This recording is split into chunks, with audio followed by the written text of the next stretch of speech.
We're going to start again. I'm going to ask you the questions again. There were some great answers, but now Let's go you've rehearsed them. Okay, I'm having one of those days.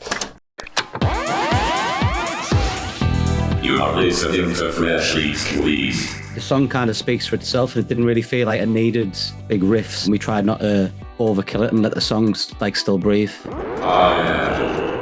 You're right, how you doing? I'm Jim, and this is Freshly Squeezed, your new music podcast. This is the place to come. This is where you need to listen every single week if you're into new music and you want to discover fresh sounds and learn a little bit about the people who made those sounds.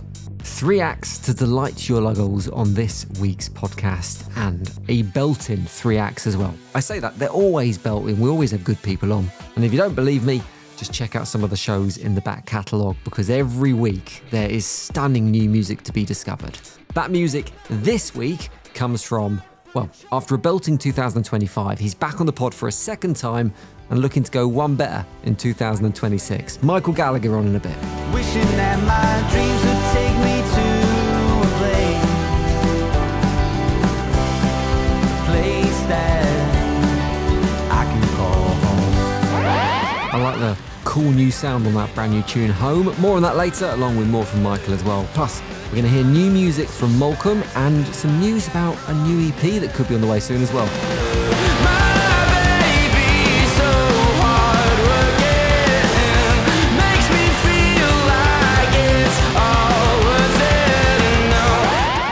And white hot Scottish band The Rooks are also featuring on this week's podcast.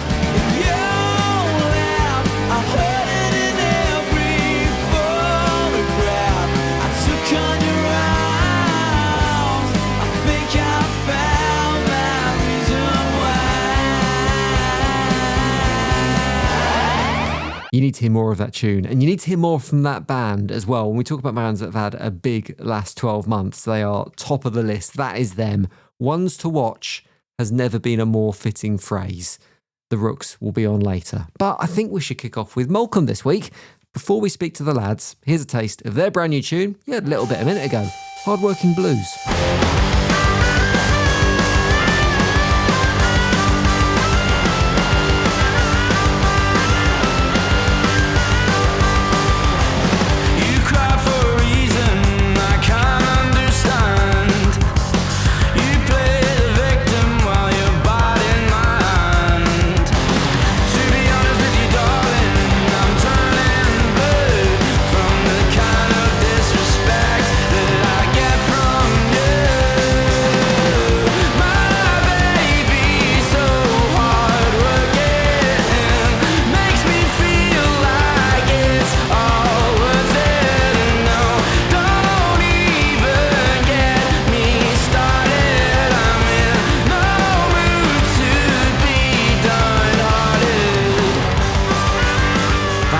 Brand new tune, Hardworking Blues. But I'm not speaking to Malcom, I'm speaking to Kaz and Evan. How you doing, boys? Oh, good. I'm going to start by breaking my own rule, and it's going to be based on asking about the name Malcom, because obviously that's the name of the band. In the band, you got Kaz, Evan, Max, Alfie. There is no Malcom. And I was thinking, I guess it's a little bit like the band James, because they've not got a James. They've got a Jim, but they've not got a James. You're a Manchester band. Is that part of the story behind the name? Was there inspiration taken from James originally to create Malcom? Well, I guess it's a cool name, but where it came about was we met at uni, and we'd hang around in Night and Day Cafe in town, if you're familiar with that. Yeah. And we were kind of, one day we were just sort of brainstorming names, because that's sort of the first thing you do when you start a band, you know what I mean? And it's normally the hardest bit. It's just getting a name. But there was kind of a cool guy hanging about that was, I think it was kind of a regular in Night and Day, and his name was Malcom. And he looked dead cool, do you know what I mean? He had like a cool hat on, and he was kind of an older guy. And I think we just sort of went, that sounds good, do you know what I mean? We'll just use that. Yeah, just jotted it down. And then people ask, kind of like a James or a Travis, or like one of these one-word bands. But then people always think Kaz is called Malcom, like he's the singer. Yeah. Like we played a gig, and I was like packing up my gear, and these guys were like, "Get Malcom to talk to me again." I'm like, no, it doesn't exist. Is the original Malcom aware in any way of his influence? No, but we did go past it the other day, and I seen him still sitting in there, and I sometimes think, oh, maybe we should go in and say, band's name after you. But I don't know, maybe he'll be aware. We should definitely buy him a pint or something for his inspiration. Sitting in the booth behind us. Yeah. He's got to be the cover of the album, the debut album when it comes. Surely he's got to be on the front cover.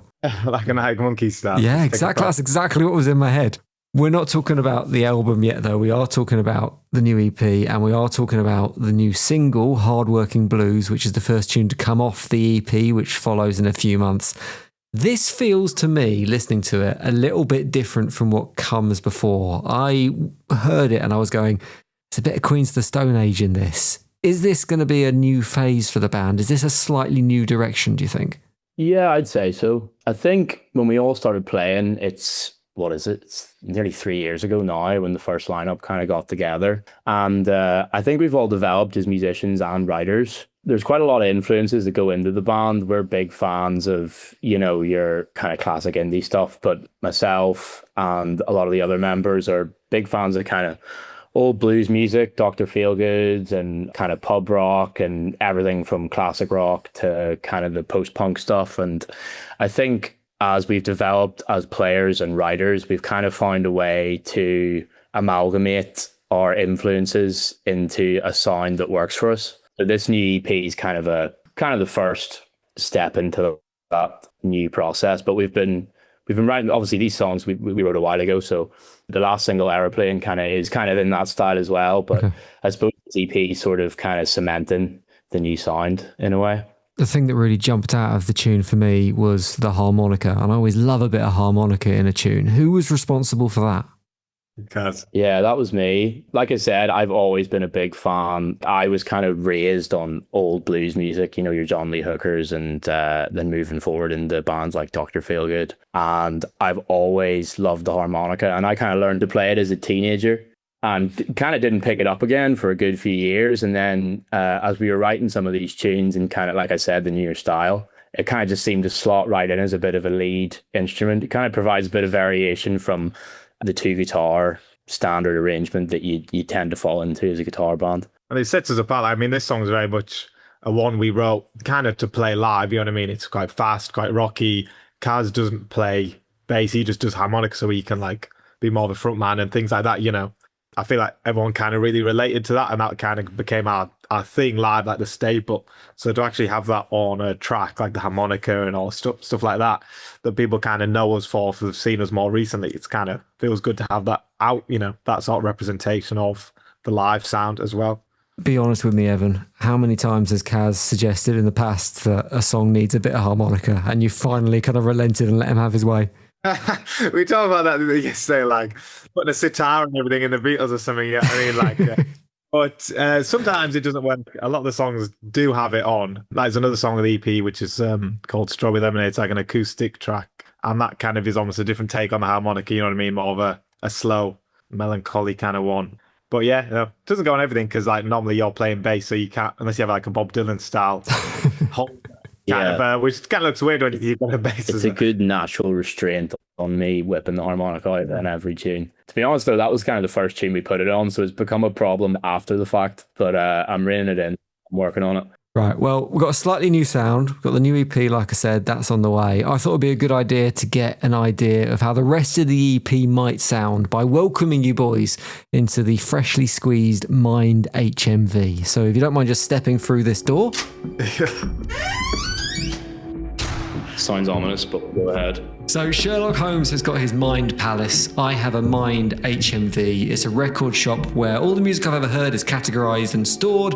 Where we put your new forthcoming EP is completely up to you. The first thing we need is a section we're going to put it in. So the normal stuff all applies. You've got an indie section over there, rock, blues, jazz over there, or because I know bands don't like being pigeonholed, you can make up your own section. So if you want to put this into Romanian rock, jazz, flute, ballet, you can. It's completely up to you. So where are we going to put the new EP, Step Out of the Light? This is into the blues, punk, indie, fusion, blow your mind, best thing ever room. Yeah.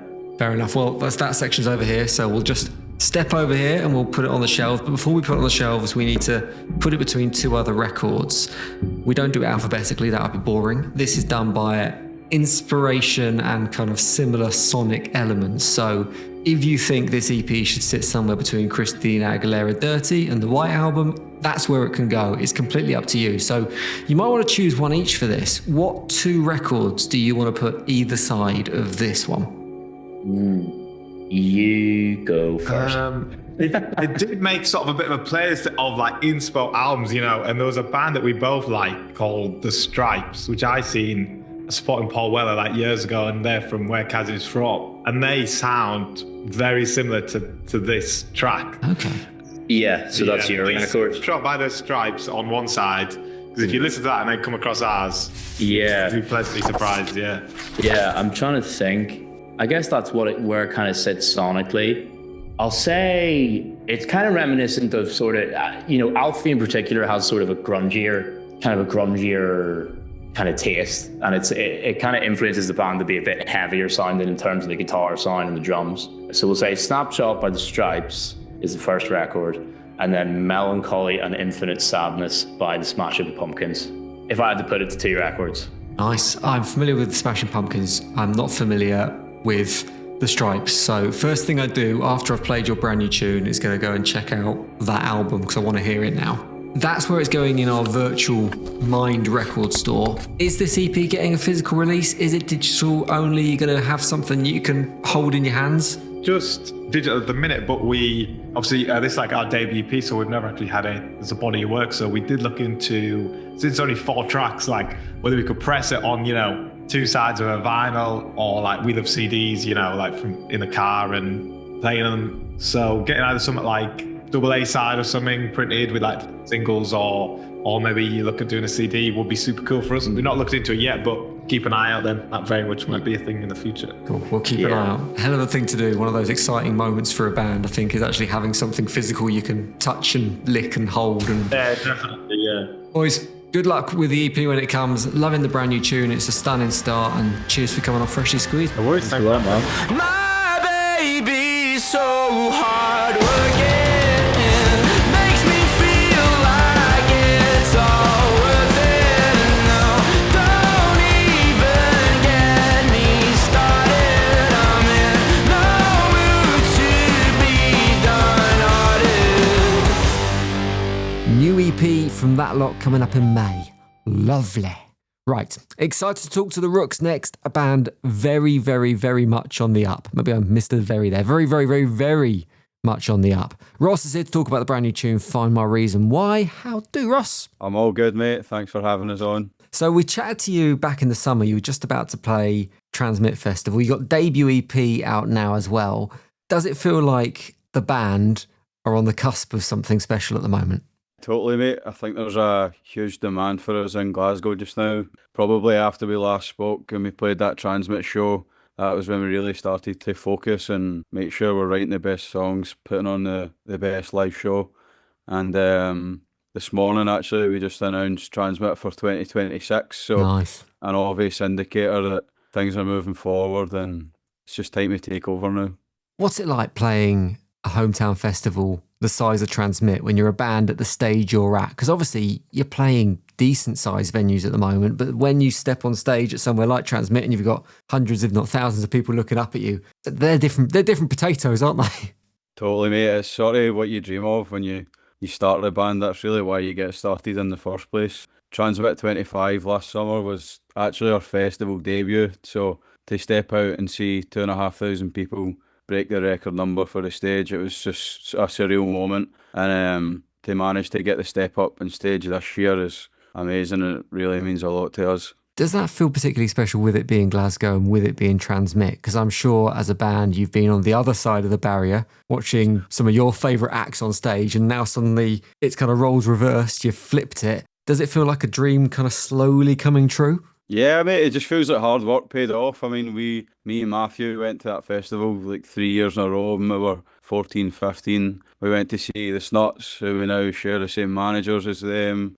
Like, we know what it means to go to that festival, and we know what it means to be part of a Glasgow crowd. So you also have that in the back of your mind when you're now the one stepping out to perform to these people that they're a hard bunch to impress, you know what I mean? But if you do impress them, they're the best crowd in the world. One of the really cool things about that first Transmit last year was, I think, you might correct me if I'm wrong, you were the only independent band on the bill for that festival. Yes, mate, that's correct. Has that been a conscious call for you guys as a band to remain independent and do things under your own terms? Because I'm sure with the popularity you've had, there's been people buzzing around, maybe people wanting your signatures, and at the same time, like you say, you're on the same management label as the Snuts. They've been through that experience and didn't necessarily enjoy the label experience, have come out the other end and have decided they want to be independent. So has it been a call from you guys to go, look, the time isn't right, we want to do this ourselves for now?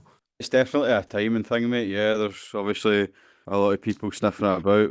It's just not the right time for that just now. We just want we don't think the songs are quite there yet.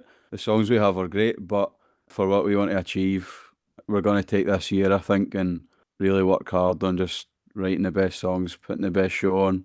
When the offer's there and everything lines up correctly, we're not hesitant to step forward with that. Just whatever's for the benefit of the band, you know what I mean? Whatever's going to help us get in front of the people who need to listen to us. I think one of the cool things that you did in the latest EP, which you might not have been able to do if you had a label behind you, for example, was the 7-minute closing track, because at the moment, like, there is a focus on brevity and short attention spans and TikTokery.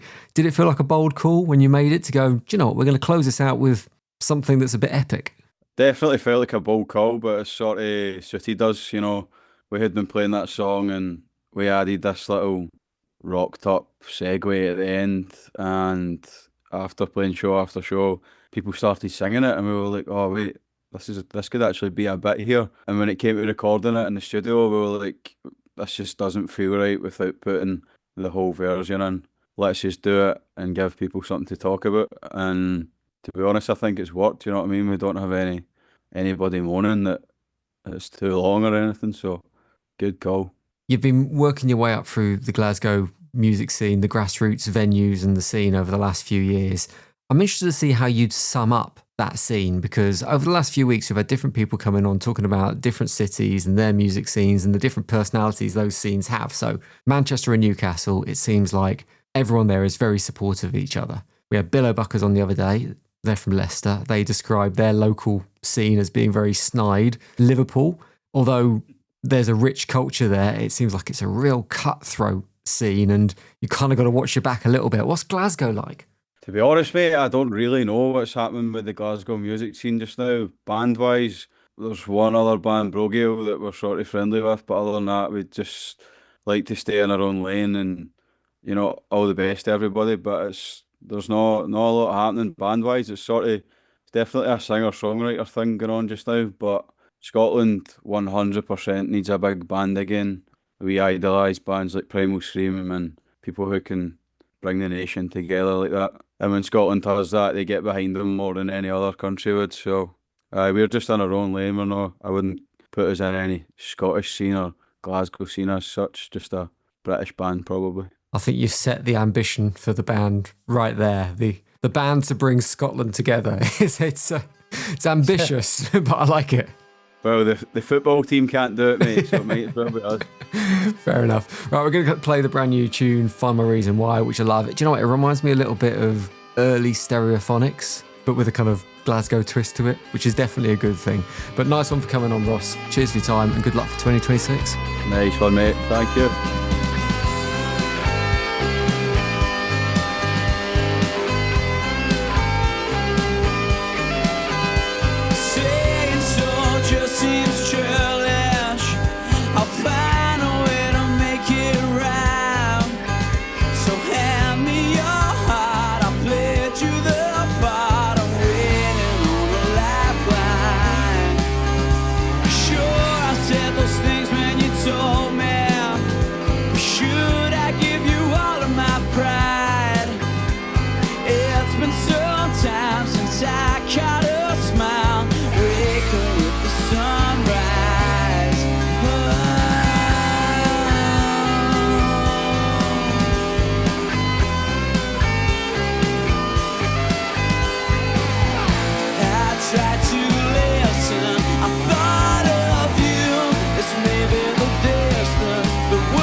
love that.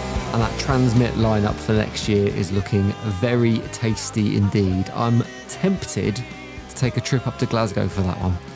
Final act on this week's podcast is the finest of the Manchester Gallagher musical clan. Michael Gallagher, no relation. Last on the pod back in May last year. How you doing, mate? I'm very good, mate. How are you? Good to see you. Last time we caught up, like I said, it was back in May, 10 months ago. What's new? Give me a kind of highlights overview of the last 10 months and what you've been up to. Yeah, 10 months is a long time, but it doesn't feel like that long ago that we were chatting last. So in that time, I think I released Plastic Dreams, I think, when we were last chatting. Yeah, correct. And I went down to Radio X and done a live session with John Kennedy, played Glastonbury, done like a sold out tour at the end of last year. And then now we're in 2026 and kind of looking forward to getting some more new music out and hopefully continuing in the same vein. Just Glastonbury, major radio airplay and sold out tours then. Nothing major. Yeah. Yeah, no, it was quite a good year, to be fair. Am I right in amongst that mix was supporting Miles Kane as well? So yeah, we played a venue in Newcastle called NX, which is like, for me growing up, that's where I used to go and watch bands that were touring and would come to the Northeast. So that was like a bit of a bucket list venue to play. So I was buzzing to get on there. What was that like, sharing a stage with Miles Kane? Because there's a man who, master of his art, but also someone who has kind of always managed to keep his voice and keep his creativity core to what he's done. He's kind of always followed his own path, yet he's found this success and this stage presence as well that he has. Yeah, well, I've been a big fan of Miles Kane since, like I say, since I was a kid, going to gigs like this. I think I see him in Middlesbrough like years and years ago. But yeah, the band, I watched the set after, and the band they were ridiculously tight, and the show they put on was great. And I managed to have a bit of a chat with him before we went on stage, and he was very lovely and very, like, you know, just down to earth, like a normal human being, you know, despite like obviously all the successes he's had, and he still had a bit of time for you and that. So it was nice to chat to him. Last time we spoke, the other thing we talked about was biscuits. And you might remember I asked you for your biscuit of choice and you went for a Tunnocks caramel wafer. Any movement on that, or is that still a favourite? Well, they've gone up in price a bit, so I'm not eating as many. I've been recently, I'm talking about price, but these are quite pricey as well. But the cookies at M&S, have you had them? Yeah, I know what you're talking about. I'm doing all right, Michael. It's like, I can have a cookie from M&S.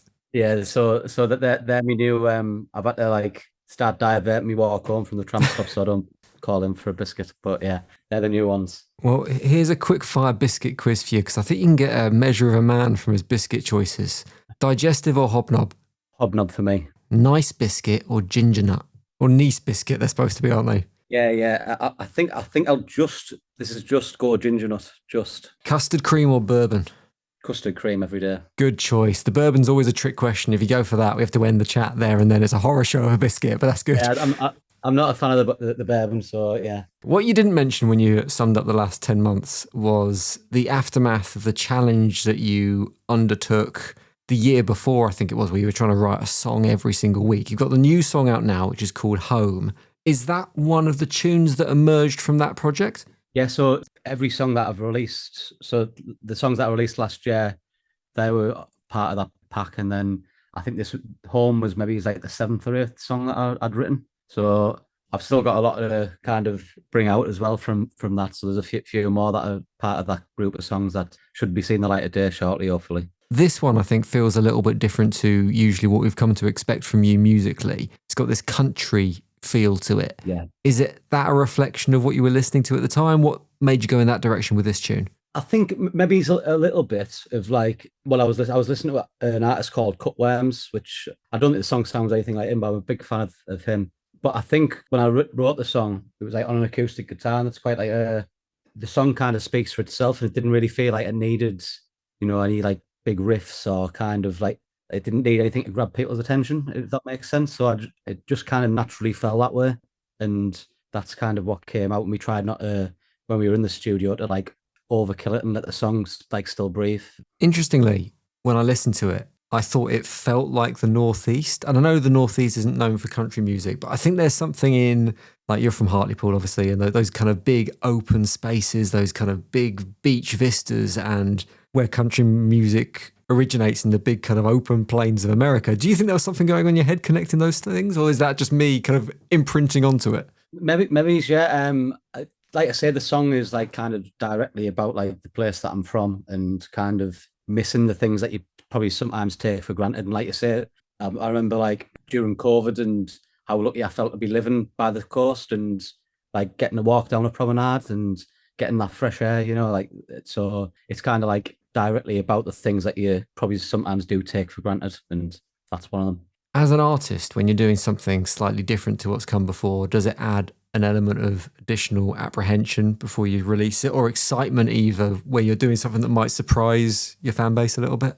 I think sometimes it can be apprehension, but I think with this one, I'm really, really excited to get it out. It's one that I'm really proud of, and also it's one that I think people will like. Well, I hope people will like it, and I think people will connect with it. And it's just like an honest song, you know. There's nothing. It is what it is, and yeah, I hope people like it. I really love it, so I don't see why not, and I'm excited to get it out. Any ideas about what it will be part of next? Obviously, you've had a few singles, a couple of EPs. Is it going to be another EP? You've obviously got this body of work you're sitting on from your challenge you did.